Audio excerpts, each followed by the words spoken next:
Through the periscope of submarine I-56, Commander Teresa Komatsu watched something that would destroy every illusion held by Japan's naval leaders. Spread across the horizon, stretching farther than his optics could see, was an impossible fleet. He tried counting 30 ships, then 50, before he gave up entirely. "Send an urgent message to fleet headquarters," Komatsu ordered, struggling to keep his voice steady. "Enemy fleet spotted. Size beyond anything we've seen. Admiral Kurita needs to know right away." The radio operator paused. "Sir, what figures should I include?" Komatsu looked through the periscope again, observing the endless line of gray warships cutting through Pacific waters. "Tell them we've woken a sleeping dragon, and we're about to learn what happens when America unleashes its complete industrial power. What Japanese naval officers were about to witness would completely change how they understood modern warfare and reveal just how badly they'd underestimated their opponent's strength." The transmission from I-56 arrived at Admiral Kurita's flagship, the heavy cruiser Eigo. Kurita, leading the center force of Japan's Navy, read the decoded message 3 times before calling his chief of staff. "Rear Admiral Tomiji Koyanagi, this can't be right," Kurita said, pushing the message across the table. "Komatsu reports seeing over 100 American ships in one formation. Our intelligence said they had 40 capital ships maximum in the Philippines."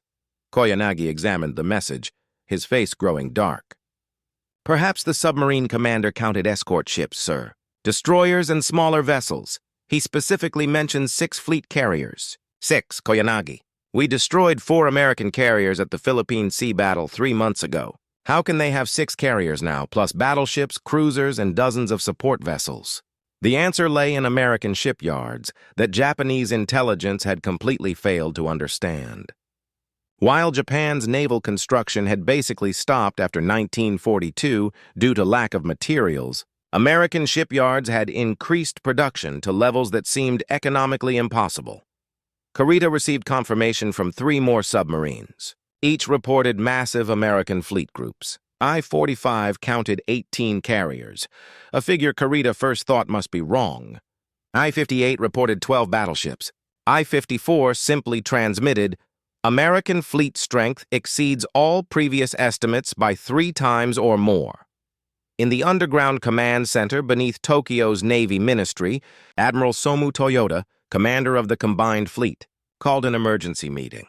Present were Vice Admiral Shigeru Fukudomi, Chief of Staff, and Rear Admiral Sokichi Takagi, the Navy's top operations analyst. "Gentlemen," Toyota began, spreading reconnaissance reports on the table. "We're getting information that contradicts every intelligence assessment we've made since 1942. Either our submarine commanders have all simultaneously forgotten how to count, or we've been completely wrong about American naval construction." Takagi, who had spent 18 months studying American industrial output, spoke carefully. "Admiral, I've been warning since 1943 that our intelligence estimates were dangerously optimistic. American shipyards operate on a scale we have no comparison for. They're not building ships the way we build ships. They're manufacturing them like cars. Mass production on assembly lines we can't match," Fukudome interrupted. "The Americans lost 4 carriers at Philippine Sea. We confirmed those losses. And they've already replaced them," Takagi stated directly. "Essex-class carriers are being completed at 1 per month. Independence-class light carriers even faster. While we struggle to repair damage to Shokaku and Zuikaku, the Americans launch new carriers every 30 days. Toyota stood silent for a long moment, staring at the intelligence reports. The numbers told a story that Japanese naval strategy had no solution for. In December 1941, Japan's Navy had 10 carriers. The United States Navy had 7. By October 1944, Japan had 4 working carriers left. 2 of those, Zuiku and Zuho, were so short of trained pilots they mainly served as decoys rather than combat ships. The Americans, according to the latest submarine reports, operated more than 30 carriers of different types in the Pacific Theater alone. They also maintained a complete Atlantic fleet that was larger than Japan's entire navy. "How?" Toyota asked quietly. "How did we miscalculate this badly?" Takagi pulled out a folder he'd compiled over months of research. Admiral, American industrial production in 1943 exceeded our total production for the entire war up to that point. In 1944, they surpassed that again. They're building Liberty ships, cargo vessels, faster than we can sink them, one every 4 days from a single shipyard. They have dozens of such facilities. He spread photographs obtained through neutral sources, images of American shipyards from international maritime publications. Bethlehem Steel Shipyard in Massachusetts, Newport News Shipbuilding in Virginia, Mare Island Naval Shipyard in California. Each photograph showed multiple major warships under construction at the same time. We built Yamato over 4 years with our finest shipyards' combined resources, Takagi continued. The Americans built USS New Jersey in 18 months and launched 5 sister ships during the same time. While we focused our industrial capacity on 2 super battleships, they mass-produced 24 modern battleships plus dozens of carriers, hundreds of destroyers, and thousands of support vessels. Fukudome's face went pale. Then the operation is sailing into numerical odds we can't overcome through tactical skill or fighting spirit. Admiral Kurita will face not 40 American ships, but potentially more than 200, Takagi finished. Every intelligence estimate we based this operation on was wrong. Catastrophically wrong. Toyota sat down heavily, the weight of understanding clear in his posture. Then we've already lost this war. We lost the moment we failed to understand what American industrial capacity really meant. Outside the conference room, staff officers continued planning. Operations based on intelligence estimates that were about to collide with a reality that would shatter Japan's navy forever. Admiral Kurita's center force entered the Sibuyan Sea, now committed to pushing through the Philippine Islands to reach American landing forces at Leyte Gulf. What happened over the next 8 hours would give Japanese commanders a devastating lesson in American naval aviation power. Radar operators aboard Kurita's flagship detected the first incoming aircraft formations. The initial count was 48 planes, a standard carrier strike package that Japanese forces had encountered many times before. All ships to air defense stations, Kurita ordered. Fighter Combat Air Patrol, intercept bearing 090. But something was different this time. The radar screens showed the incoming formation, but behind them, at regular intervals, appeared more contacts, then more, and more. Lieutenant Commander Otani Tanasuk, the Fleet Air Defense Coordinator, stared at his radar display in growing disbelief. Sir, I'm tracking multiple formations. 5 separate strike groups, each numbering 40 to 50 aircraft. That's impossible, Rear Admiral Koyanagi responded. No carrier task force can launch that many planes at once. They would need multiple carrier groups. Sir, we're not facing one American carrier task force, Otani finished quietly. We're facing several. The first strike arrived. TBF Avenger torpedo bombers came in low across the water while dive bombers attacked from altitude. Hellcat fighters strafed anti-aircraft positions. The coordination was perfect, the execution professional, the volume overwhelming. Battleship Musashi, sister ship to the legendary Yamato and considered unsinkable by Japanese naval designers, took her first bomb hit. Then a torpedo struck her port side. Then another bomb. Then 3 more torpedoes in quick succession. Kurita watched from Ego's bridge as Musashi's anti-aircraft guns fired continuously, shooting down multiple American planes. But for every plane destroyed, 5 more pressed their attacks. The sheer number of attacking aircraft exceeded anything Japanese forces had ever encountered. Second wave incoming, Otani reported. Radar shows 50-plus contacts bearing 115. Before that strike arrived, a third wave appeared on radar. Then a fourth. American carrier aircraft were arriving in continuous waves, giving Japanese ships no break, no chance to conduct damage control properly, no opportunity to regroup. Aboard heavy cruiser Maya, Captain Rangi Oye recorded in his log, "We're being attacked by what seems to be an endless supply of enemy aircraft. Our anti-aircraft ammunition is running out faster than it can be brought up from storage. If this continues, we'll be defenseless not from lack of guns, but from lack of shells." The calculations that Japanese commanders had relied on for 3 years of war were failing disastrously. Japanese carrier doctrine, based on their own capabilities, assumed that carrier aircraft could launch perhaps 2 major strikes per day before needing extensive maintenance, rearming, and pilot rest. The Americans, it was becoming clear, operated under completely different rules. Their carriers were launching continuous strikes, rotating fresh squadrons, maintaining constant pressure. Japanese calculations had assumed rough equality in sortie rates. They had been completely wrong. Musashi took her 19th torpedo hit. The massive battleship, displacing 73,000 tons fully loaded and protected by armor 16 inches thick, was visibly listing. Her speed had dropped from 27 knots to less than 12. "How many carriers are attacking us?" Kurita demanded, his voice tight with frustration. The communications officer consulted the intelligence summaries. "Fleet radio intercepts suggest strike aircraft from at least 12 different carriers, sir. Task groups 38.2, 38.3, and 38.4. Our intelligence estimated 3 to 4 carriers per task group." 12 carriers, Koyanagi repeated slowly. "Coordinating simultaneous strikes. That's more carriers than we've had for the entire war combined." Kurita made a decision that would be debated by naval historians for decades. He ordered Center Force to temporarily reverse course, retreating westward away from the American carrier aircraft that were systematically destroying his fleet. The after-action report he sent to Admiral Toyota in Tokyo stated simply, "Enemy air power vastly exceeds all intelligence estimates. Sustained attacks from dawn to present. Own forces have used 70% of anti-aircraft ammunition. Musashi heavily damaged and sinking. Heavy cruiser Myoko disabled. Without fighter cover, advancing to Leyte Gulf will result in destruction of entire force." In Tokyo, Admiral Toyota read Kurita's report. He summoned Rear Admiral Takagi once again. "Your assessment?" Toyota asked. Takagi had spent the morning compiling reports from all Japanese forces in contact with American naval power. The picture they painted was consistent and terrifying. "Admiral, we're receiving similar reports from every theater. American carrier strength appears to exceed 100 aircraft per vessel versus our 50. Their ability to conduct sustained operations exceeds ours by factors we can't match. Most critically, they have the ships, planes, pilots, fuel, and munitions to conduct these operations simultaneously across thousands of miles of ocean." He paused, choosing his next words carefully. "Sir, we calculated that American industrial production was perhaps double or triple our own. We were wrong.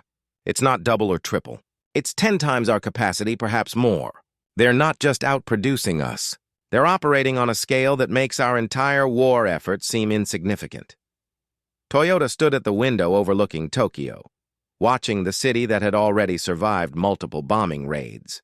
Then Admiral Yamamoto was correct. "We did wake a sleeping giant, and we're only now discovering what that truly means."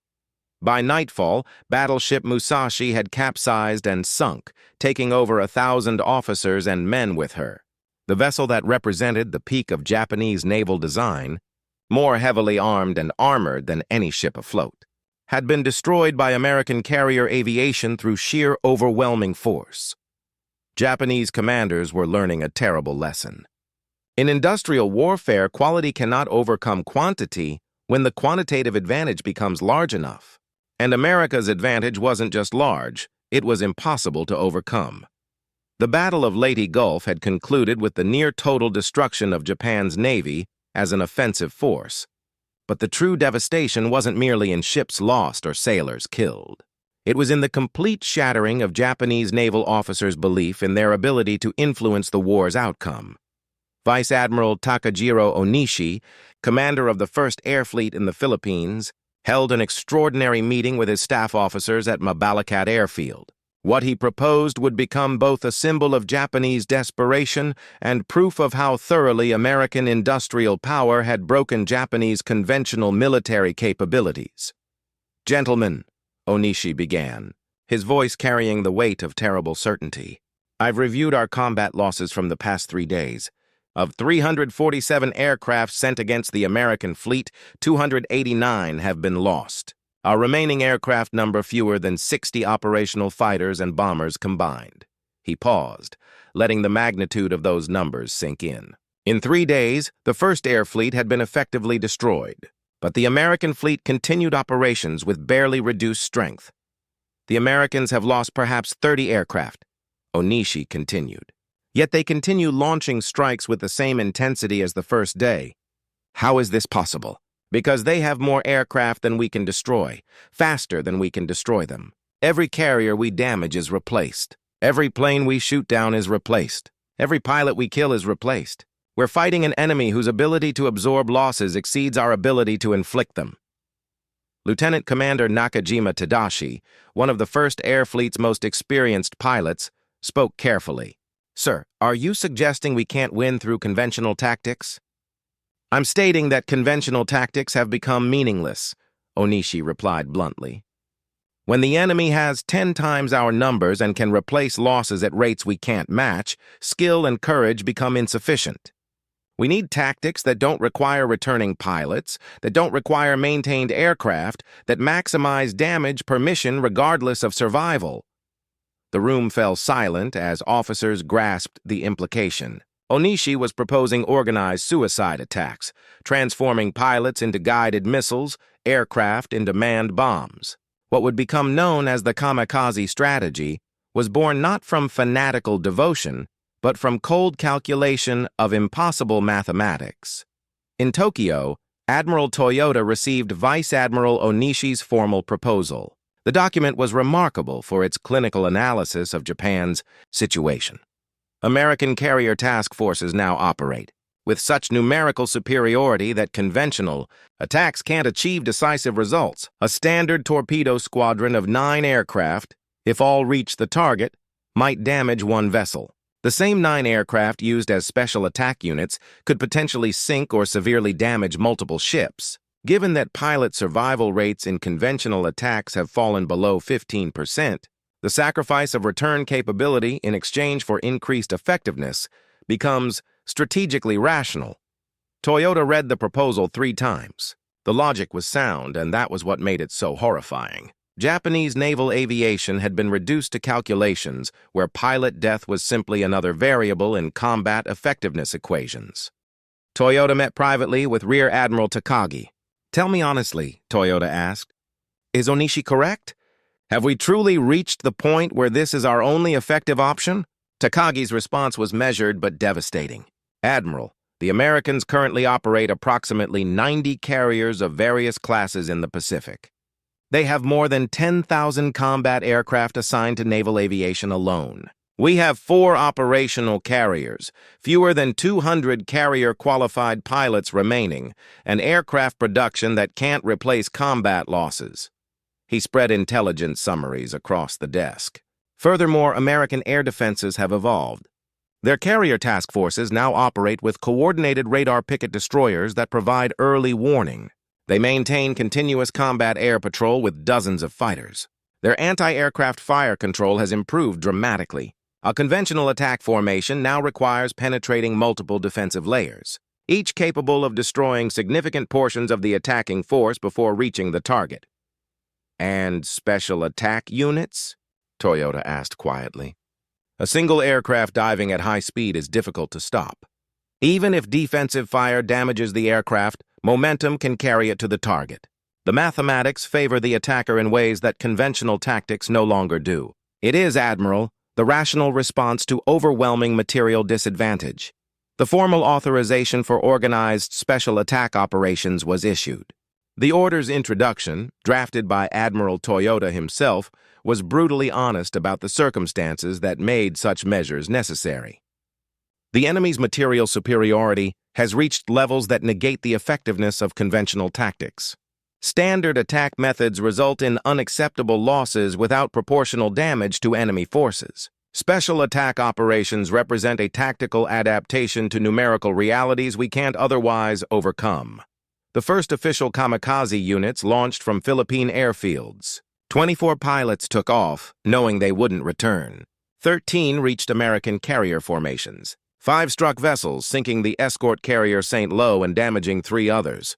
The tactical exchange ratio seemed to favor the Japanese. 5 ships hit for 24 aircraft lost, versus conventional attacks that might use 50 aircraft to damage 1 ship.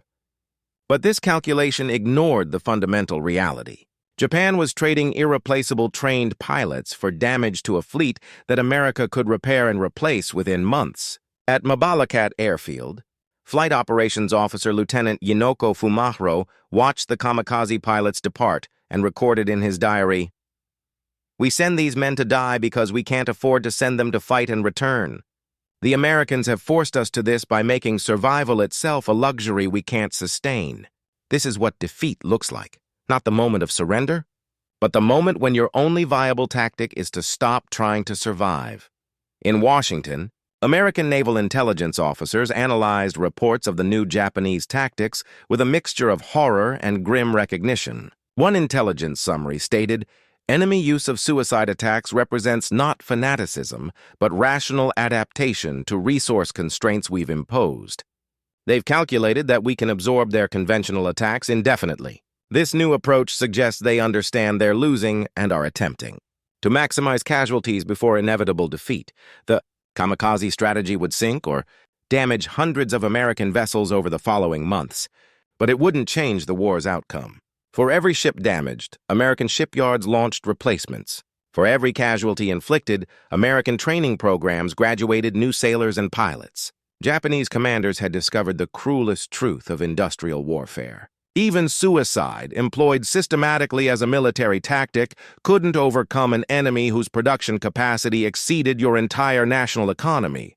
The Japanese Naval General Staff compiled what would become known internally as the Assessment of Material Reality, a classified document that represented Japan's Navy's final honest evaluation of their strategic position. Rear Admiral Takagi, who wrote the primary analysis, began the document with a statement that would have been considered defeatist treason just months earlier. The Imperial Japanese Navy has been defeated not primarily through tactical failures or insufficient warrior spirit, but through fundamental miscalculation of enemy industrial capacity and our inability to wage sustained industrial warfare against an opponent possessing overwhelming material advantages. The document systematically dismantled every strategic assumption that had guided Japanese naval planning since 1941. Each section was supported by exhaustive data that painted an undeniable picture of comprehensive defeat. Section 1 addressed carrier aviation. As of November 1944, the United States Navy operates approximately 90 carriers of all classes. The Imperial Japanese Navy has 4 operational carriers, 2 of which lack sufficient aircraft and trained pilots for combat operations. American monthly carrier aircraft production exceeds 3,000 units. Japanese production approximates 400 units monthly, with declining quality due to material shortages and loss of experienced factory workers to military service. Section 2 analyzed pilot training.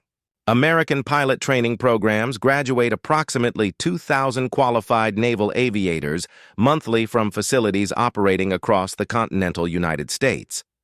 Flight training hours average 600 hours before combat assignment. Japanese pilot training has been reduced to 200 hours or less due to fuel shortages and loss of experienced instructors. We're producing pilots with insufficient skills to survive against experienced American aviators, creating a self-reinforcing cycle of declining effectiveness. Section 3 examined shipbuilding capacity with brutal honesty. During 1944, American shipyards commissioned 9 fleet carriers, 22 escort carriers, 4 battleships, 7 heavy cruisers, 13 light cruisers, and more than 200 destroyers and destroyer escorts. Japanese shipyards commissioned 0 carriers, 0 battleships, 2 light cruisers, and 47 smaller vessels. Furthermore, American construction rates are accelerating while Japanese rates decline due to material shortages, labor shortages, and bombing of industrial facilities. Admiral Toyota held a final conference with the Navy General Staff and representatives from the Supreme War Council. What he revealed left even the most optimistic officers shaken. "Gentlemen, we must face facts without illusion," Toyota began, displaying a chart showing comparative naval strength. On December 7, 1941, when we struck Pearl Harbor, the Imperial Japanese Navy had approximate numerical equality with American Pacific forces. We held qualitative advantages in night combat, torpedo warfare, and carrier aviation. We believe these advantages, combined with fighting spirit and tactical excellence, would let us achieve decisive victories before American industrial mobilization could negate our position. He paused, letting the past tense register. 3 years later, the Americans operate more ships in the Pacific than we had at the war's beginning. They haven't merely replaced their losses. They've built entirely new fleets while simultaneously repairing damaged vessels. Most critically, the qualitative advantages we had have been systematically eliminated through American technical development and training programs. Lieutenant General Yashajiro Yumizu, representing the Army General Staff, interrupted. Surely our ground forces, our fortified positions throughout the Pacific, will be systematically reduced through overwhelming firepower, Toyota stated flatly. The Americans aren't constrained by ammunition shortages. Their battleships can fire thousands of shells in preparation for amphibious assaults. Their carrier aircraft can maintain continuous air support. They have unlimited logistics capability. Fuel, ammunition, spare parts, medical supplies, all delivered by merchant fleets that exceed our entire Navy in tonnage. He displayed reconnaissance photographs of American forward bases at Ulithi Atoll and Majuro Island. The images showed anchorages crowded with hundreds of vessels, fleet carriers, battleships, cruisers, destroyers, transports, supply ships, repair vessels, hospital ships. Entire fleets assembled in locations that hadn't existed as military bases 2 years earlier. These forward bases demonstrate American logistical capabilities we can't match, Toyota continued. They've constructed complete naval infrastructure, fuel storage, ammunition dumps, repair facilities, airfields, in locations that were empty atolls months earlier. They can sustain offensive operations indefinitely from these bases while our forces struggle with supply shortages even in home waters. The implications were inescapable. Captain Oy presented updated intelligence estimates. American merchant ship construction in 1944 will exceed 1,100 vessels, totaling more than 10 million tons. Our submarine force has sunk approximately 200 American merchants this year, representing less than 2% of their construction rate. We can't sink ships faster than they build them. We can't destroy supplies faster than they produce them. We can't inflict casualties faster than they replace them. In the silence that followed, Admiral Toyota spoke the conclusion that everyone present understood, but few had been willing to say out loud. Gentlemen, we're not losing this war through insufficient courage or inadequate tea.